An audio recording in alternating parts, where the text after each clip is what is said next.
Hello friends.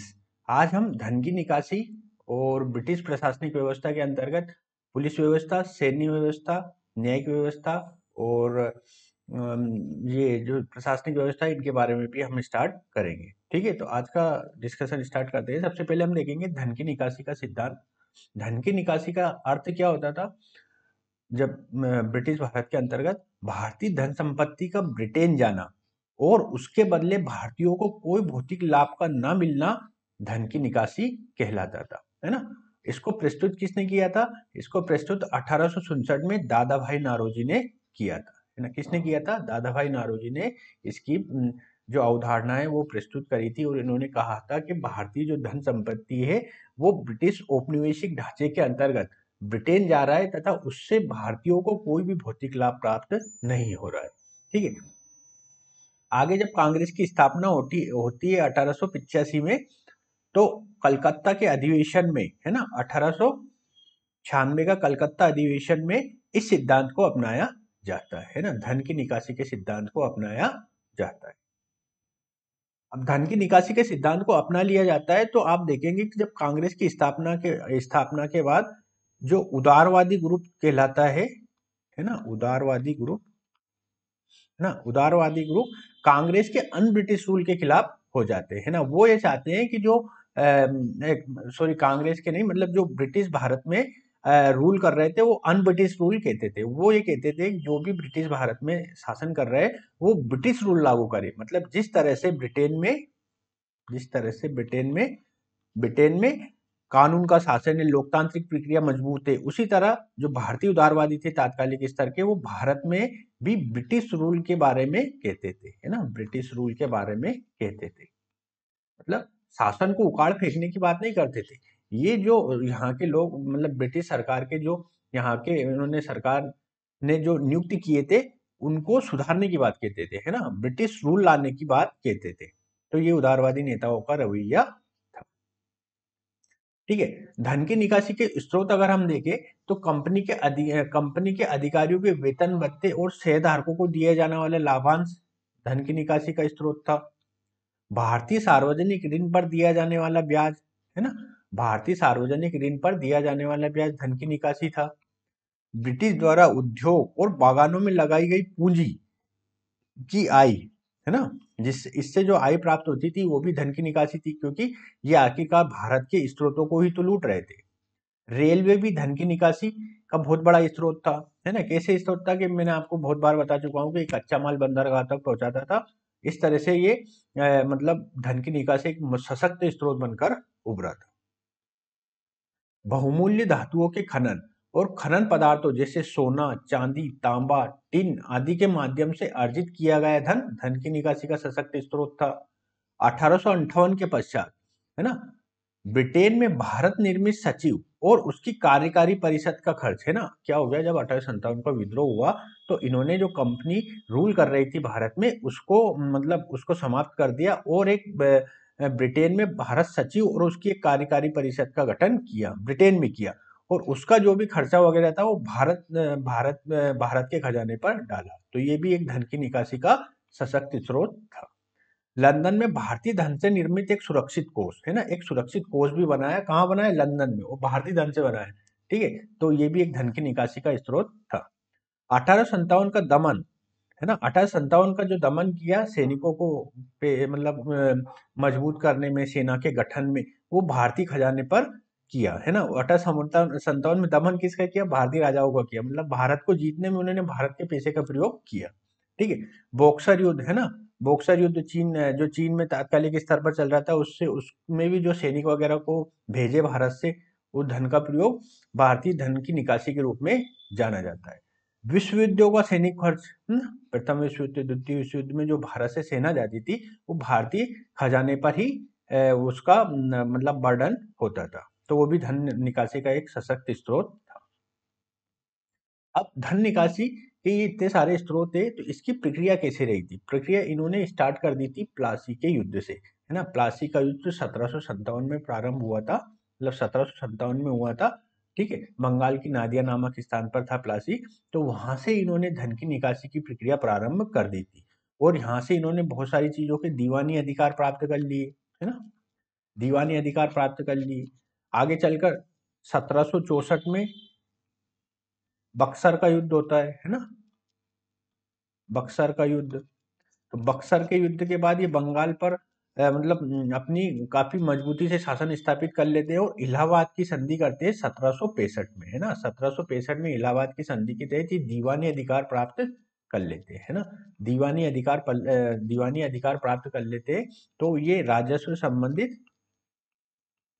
निर्णय अपने ऊपर मतलब निर्णय खुद से लेने लगते हैं, जबकि प्रशासनिक उत्तरदायित्व जो वहां के राजा तात्कालिक स्तर पर राजा थे उनको सौंप दिया जाता है। इसे हम द्वैध शासन के अंतर्गत देखते हैं, है ना। द्वैध शासन के अंतर्गत हम देखते हैं, जो कब से कब तक चला था, 1765 से 1772 तक चला था। इसको वारेन हेस्टिंग ने आकर समाप्त किया था, है ना। निवेश, जो भी ये निवेश करते थे वो भी एक धन की निकासी की प्रक्रिया के रूप में जाना जाता है। रेलवे भी धन की निकासी की प्रक्रिया का एक सशक्त माध्यम था। अब धन की निकासी के परिणामों को हम देखें तो इसके नकारात्मक परिणाम सबसे ज्यादा रहे। भारत गरीबी और ऋणग्रस्तता के जाल में फंस गया, है ना। ऋणग्रस्तता और गरीबी के जाल में फंस गया, है ना। जैसे आप देखेंगे कि भारत में ये रेलवे लेकर आए, है ना। रेलवे लेकर आए तो रेलवे ने हस्तशिल्प उद्योगों का पतन कर दिया, है ना। हस्तशिल्प उद्योगों का पतन कर दिया, जिससे क्या हुआ, शिल्पकार बेरोजगार हुए, है ना। शिल्पकार बेरोजगार हुए और ये शिल्पकार कहाँ जाकर रहने लगे, गांव में जाकर रहने लगे, है ना। गांव में जो किसान करते थे उनके परिवारों से थे, तो गांव मतलब जो किसान पर बोझ बढ़ा, है ना। खेती किसानी पर बोझ बढ़ा, है ना। बोझ बढ़ा तो किसानों का निर्धनीकरण हुआ, है ना। निर्धनीकरण हुआ और तात्कालिक स्तर पर भारत की अधिकांश जनसंख्या गांवों में बसती थी, है ना। गांवों में बसती थी, तो किसान के गरीब होने से गांव गरीब हुआ, है ना। गांव के गरीब होने से क्योंकि अधिकांश जनसंख्या गांव में रहती थी तो पूरा देश गरीब हुआ, है ना।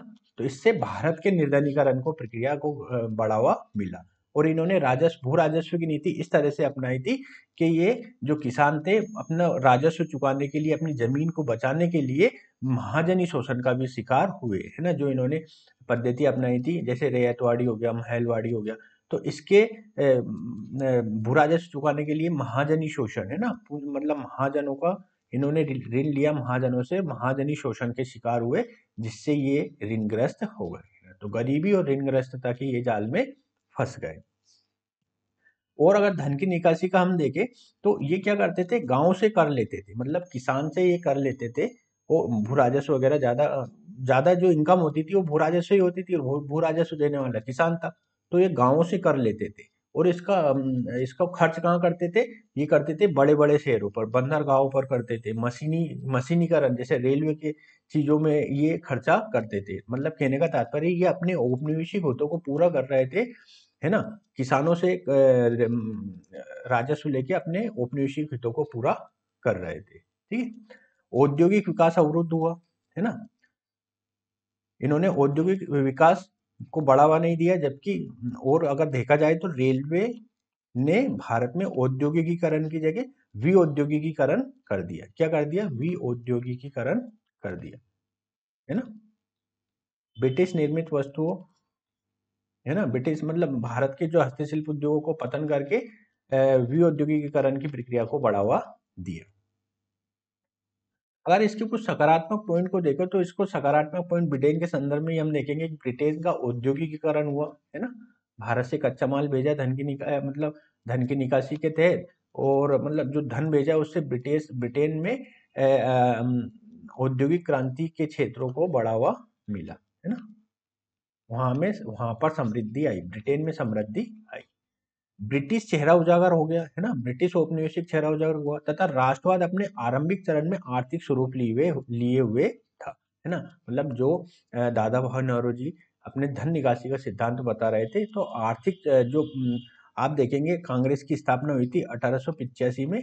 उसके बाद बहुत सारे चरण आए, तो सबसे प्रारंभिक चरण को हम आर्थिक चरण के रूप में कहते हैं, जो आर्थिक रूप से शोषण का चेहरा उजागर किया भारतीय नरमपंथी लोगों ने, वो इसी परिप्रेक्ष्य में देखा जाता है ना। इसमें बदरुद्दीन तैयब जी भी थे, दादा भाई नारोजी थे, गोपाल कृष्ण गोखले थे, तो ऐसे भारतीय लोग इसमें शामिल थे, है ना, जो ब्रिटिश के अन ब्रिटिश रूल की निंदा करते थे। अब कुछ महत्वपूर्ण आयोग है ना, उस समय तात्कालिक स्तर पर बने थे, उसका मैं बता देता हूँ। जब इन्होंने इस तरह की नीति अपनाई तो भारत में भू राजस्व मतलब खाद्यान्न उत्पादन कम होने लगा, या खाद्यान्न को ये ब्रिटेन भेजने लगे वहां की जनसंख्या की आवश्यकताओं को देखते हुए। तो भारत में बहुत सारे अकाल पड़े, है ना, अकाल पड़े, भुखमरी भुखमरी फैली। तो इस संबंध में ब्रिटिश सरकार ने तात्कालिक स्तर पर बहुत सारे अकाल आयोगों का गठन किया। तो हम सबसे पहले अकाल आयोगों के गठन के बारे में देख लेते हैं। कैंपबेल आयोग, है ना, कैंपबेल आयोग ये अकाल से संबंधित था। 1866 में इसका गठन हुआ था, है ना। वही गवर्नर जनरल कौन था जब? सर जॉन लॉरेंस, है ना, sir John Lawrence governor general था। तो अब आपको देखो गवर्नर जनरल से ये चीजें याद हो जानी चाहिए कि आप अगर देखेंगे गवर्नर जनरल आपको याद है तो वो घटना भी आपको काफी चीजें समझ में आ जाती है ना। स्ट्रेची आयोग, स्ट्रेची आयोग भी अकाल से संबंधित था। ये 1880 में बना था। अगर 1880 का आपको पता होगा गवर्नर जनरल कौन था, तो लॉर्ड लिटन था, है ना। लॉर्ड लिटन के बाद आप देखेंगे लॉर्ड रिपन आता है ना। तो इस तरह से आपको ये याद होना चाहिए। लोयल आयोग ये अकाल से संबंधित था। 1896 में governor general lord Elgin second था। मैकडॉनल्ड आयोग अकाल से संबंधित था, 1900 में आया था, लॉर्ड कर्जन के समय। वुडहेड आयोग, वुडहेड आयोग अकाल से संबंधित था, 1943 में आया था, लॉर्ड वेवेल के समय। हंटर आयोग, हंटर आयोग पंजाब अशांति से संबंधित था, 1919 में आया था, लॉर्ड चेम्सफोर्ड के समय। बटलर, एक हंटर आयोग और आया था, ये शिक्षा से संबंधित था, है ना, 1882 के आसपास आप देखेंगे शायद, है ना। एक शिक्षा से संबंधित भी हंटर आयोग था। बटलर आयोग, है ना, बटलर आयोग भारतीय रियासतों के साथ संबंध के बारे में बताता है, 1927 में आया था, है ना। भारतीय रियासतों के साथ जो संबंध स्थापित किस तरह से किया जाना चाहिए उसको लेकर एक आयोग बनाया गया था, वो बटलर आयोग था, है ना। लॉर्ड इरविन के समय ये बना था। व्हीटले आयोग, है ना, व्हीटले आयोग श्रम से संबंधित था, लेबर रिफॉर्म से संबंधित इसको मान सकते हैं। 1929 में आया था और इस समय भारत का गवर्नर जनरल लॉर्ड इरविन था। हेमंड आयोग, है ना, हेमंड आयोग श्रमिक प्रतिनिधियों को संघीय सभा में लाने हेतु कुछ निर्वाचन क्षेत्रों की व्यवस्था करने से संबंधित हेमंड आयोग था। ये 1935 में आया था। लॉर्ड विलिंगटन ने ये विलिंगटन के गवर्नर जनरल के कार्यकाल में ये आया था, है ना। तो कभी कभी इनका कालानुक्रम पूछ लिया जाता है, या फिर इनका संबंध कौन से क्षेत्र से ये पूछ लिया जाता है, ये इनके समय कौन सा गवर्नर जनरल था ये पूछ लिया जाता है, ठीक है।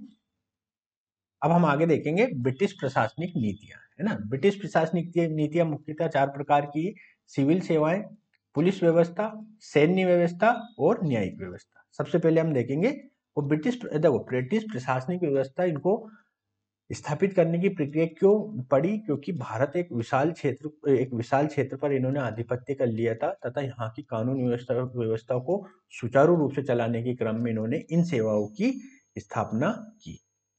सबसे पहले हम देखेंगे सिविल सेवा। जब 1772 में वारेन हेस्टिंग ने द्वैध शासन समाप्त किया बंगाल में, है ना। तो उन्होंने उस समय क्या होता था, जो कंपनी के व्यापारी होते थे वो प्रशासन की देखरेख भी करते थे, है ना। जो ब्रिटिश ईस्ट इंडिया कंपनी के व्यापारी थे वो प्रशासनिक व्यवस्था को भी देखते थे। तो इस व्यवस्था के दौरान क्या हो जाता था, कंपनी के जो व्यापारी होते थे अपने निजी लाभ को ज्यादा तरजीह देते थे। इस क्रम में वो प्रशासन की अनदेखी भी कर देते थे, मतलब भ्रष्टाचार को बढ़ावा दे देते थे, लेकिन वो क्या करते थे, अपना फायदा ज्यादा देखते थे, ठीक है। तो फिर आगे इस तरह के चैलेंजेस को देखते हुए कार्नवालिस ने एक पूर्णतया सिविल सेवा का गठन किया, है ना।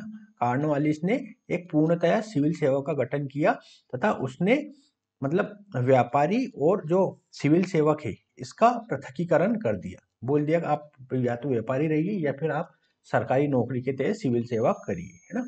और इसके लिए उन्होंने क्या क्या किया, उन्होंने उन्होंने ऐसा किया कि जो जिले में कलेक्टर नियुक्त किए, तथा उनका मासिक वेतन 1500 रुपए रखा, जो उस समय काफी होता था, है ना।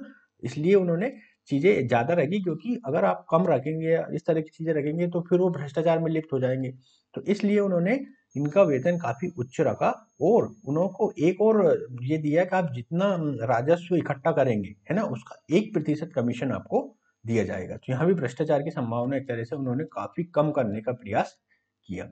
और बहुत सारी चीजें उन्होंने की कि जो भी अधिकारी नियुक्त होंगे वो कोई गिफ्ट नहीं ले सकेंगे और व्यापार नहीं कर सकेंगे है ना, किसी तरह की भ्रष्टाचार की गतिविधि में लिप्त नहीं रहेंगे है ना। इसलिए उन्होंने काफी एक मजबूत सिविल सेवक के गठन को आगे बढ़ावा दिया कार्नवालिस। कार्नवालिस प्रत्येक भारतीय को भ्रष्ट मानता था है ना। कार्नवालिस क्या है, प्रत्येक भारतीय को भ्रष्ट मानता था है ना। भारतीय को इसलिए उसने तात्कालिक स्तर पर किसी भी सिविल सेवा का पद नहीं दिया है ना। प्रत्येक भारतीय को भ्रष्ट मानता था। कौन मानता था? कार्नवालिस भ्रष्ट मानता था। ठीक है, इसलिए उसने सिविल सेवा का यूरोपीयकरण किया है ना, अर्थात सिविल सेवा यूरोपियों के हाथ में ही रखी। परंतु आगे जैसे जैसे आता है, लॉर्ड वेलेजली क्या करते हैं, जो सिविल सेवा के प्रशिक्षण के लिए भारत में एक कॉलेज स्थापित करते हैं, कलकत्ता में फोर्ट विलियम कॉलेज की स्थापना करते हैं। फोर्ट विलियम कॉलेज की स्थापना करते हैं। यहाँ क्या होता है, इस कॉलेज में जो जिनको सिलेक्ट किया जाता था है ना सिविल सेवा के तहत, उन्हें प्रशिक्षण प्रदान किया जाता था। फिर आगे क्या हुआ, सिविल सेवा में सुधार की प्रक्रियाएं सुधार की प्रक्रियाएं बढ़ने लगी कि किस तरह से सिविल सेवा में सुधार होना चाहिए। तो इसी संदर्भ में 1833 में सिविल सेवा में योग्यता को आधार बनाया गया है ना। योग्यता को आधार बनाया कि ये इस तरह की अगर क्वालिफिकेशन आप रखते हो तो आप सिविल सेवा के लिए योग्य रहोगे। ठीक है, योग्यता के बाद इसमें एक और चीज जुड़ गई। 1853 में प्रतियोगिता परीक्षा होने लगी। प्रतियोगिता परीक्षा होने लगी किसकी? सॉरी, 1853 में लॉर्ड डलहौजी है ना, लॉर्ड डलहौजी के समय प्रतियोगी परीक्षाओं का आयोजन होने लगा ना। कंपटीशन एग्जाम के आधार पर सिविल सेवकों का चयन होने लगा। ठीक है, तो सबसे पहले चयनित भारतीय कौन थे इस संदर्भ में देखा जाए तो सत्येंद्र नाथ टैगोर है ना। 1863 में सत्येंद्र नाथ टैगोर पहले सिविल सर्वेंट थे भारत की तरफ से। ठीक है, आप कमेंट सेक्शन में बताइए कि दूसरे सिविल सर्वेंट कौन थे भारतीय। ठीक है, अब ठीक है, नेक्स्ट हम देखेंगे लॉर्ड लिटन के समय। लॉर्ड लिटन ने क्या कर दिया था, एक मतलब इन्होंने एक अनुबंध सेवा प्रारंभ की थी। इसके तहत क्या होता था, सिविल सेवकों को अनुबंधित कर दिया जाता था है ना, कॉन्ट्रैक्ट के हिसाब से इनको सिलेक्ट किया जाता था। और उम्र सीमा इन्होंने कम कर दी थी कि 19 वर्ष से कम उम्र का व्यक्ति ही सिविल सेवक बन सकता है। इन्होंने जो लॉर्ड लिटन है, इन्होंने एक प्रयास किया था कि सिविल सेवा का वैधानिक सिविल सेवा भी इन्होंने प्रयास किया था। इसके तहत ये चाहते थे कि जो इलीट क्लास है ना, उच्च वर्ग के लोग हैं, उसके 1/6 मतलब कुल पोस्टों के 1/6 जो लोग हैं वो उच्च वर्ग के लोगों द्वारा भरा जाना चाहिए है ना, उच्च वर्ग के लोगों द्वारा भरा जाना चाहिए। ये वही एक तरह से बात है, जब भू राजस्व की नीति अपना रहे थे तो भू राजस्व के तहत ये जमींदारी व्यवस्था अपनाते, जमींदारों को नियुक्त कर देते थे। तो इसी तरह से ये लॉर्ड लिटन ने सोचा था कि एक वैधानिक सिविल सेवा गठन होना चाहिए, इसमें कुछ इलीट लोगों का कुछ हिस्सा हम रख देंगे है ना, जिसे 1/6 हिस्सा इन्होंने कहा था। ठीक है, अब सिविल सेवा को आगे अगर हम देखें तो 1919 का एक एक्ट आता है, भारत शासन अधिनियम। इसमें एक लोक सेवा आयोग के गठन करने की बात कही जाती है ना। भारत में प्रशासनिक व्यवस्था के सुधार के तहत 1919 में लोक सेवा आयोग के गठन की बात कही जाती है।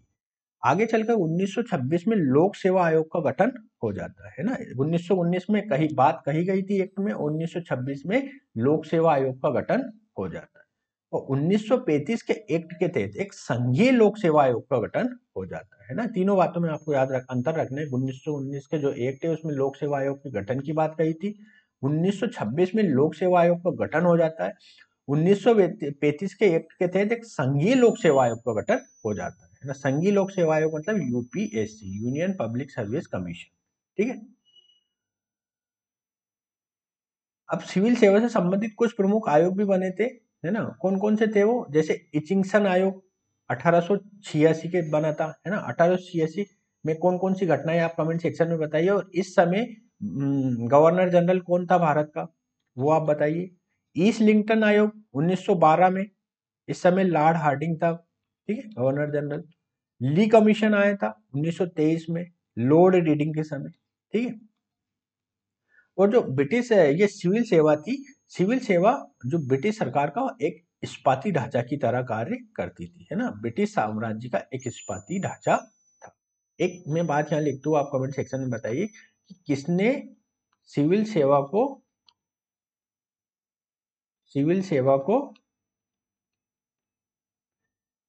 इस्पाती ढांचा कहा है ना। कौन से भारतीय व्यक्ति ने सिविल सेवा को इस्पाती ढांचा कहा है ना। ठीक है, इन्हें लौह पुरुष के नाम से भी हम जानते हैं। आप कमेंट सेक्शन में बताइए इनका नाम क्या, लौह पुरुष के नाम से भी हम इन्हें जानते हैं।